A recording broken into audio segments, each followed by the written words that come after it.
Hi, I'm Mark, and welcome to the current Outside Views report on Russia's war of aggression against Ukraine.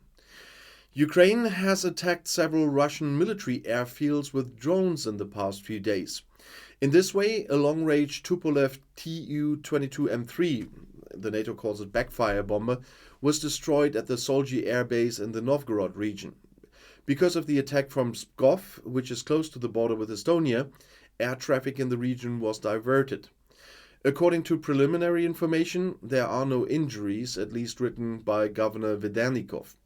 The airfield is home to Russian Army military transport aircraft. A parachute division is also stationed in the city, which took part in the first wave of attacks on Ukraine in February 2022.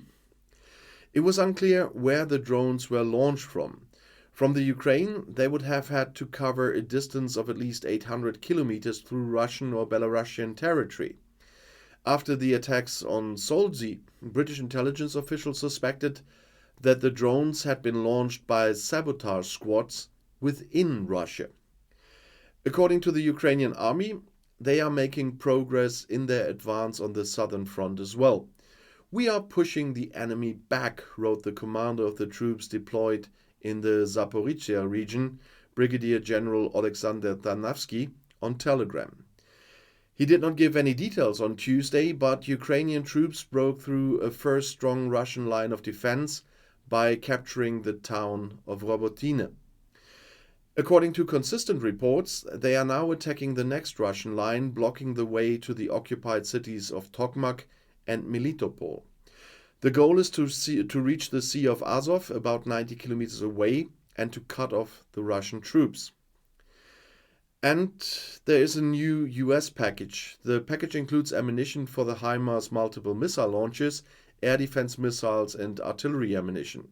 Since the war began in late February 22, the United States has provided or pledged more than $43 billion in military aid to Ukraine, according to the Defense Ministry. The President of Ukraine, Volodymyr Zelensky, thanked the US and President Joe Biden.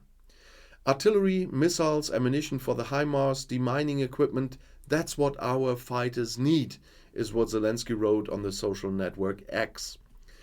In his evening speech, Zelensky called on the citizens of his country to commemorate the soldiers who were killed.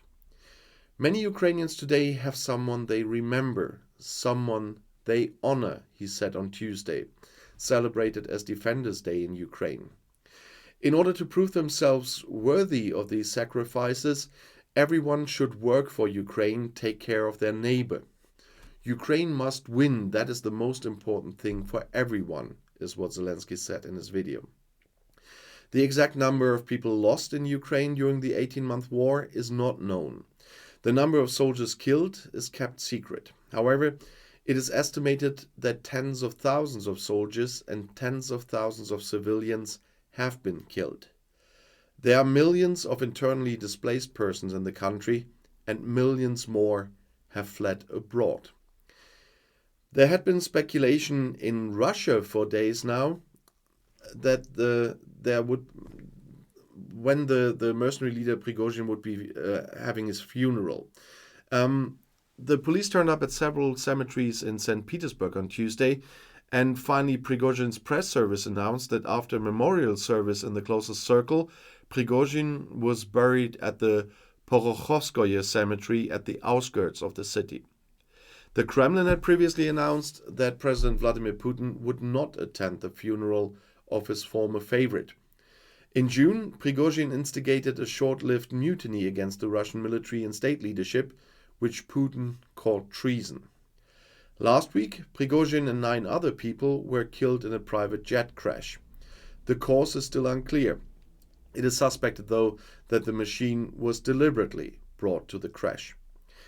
And if you want to know more about the current developments in the war, the next video is right here in the end screen. I'll see you there. I'll be back.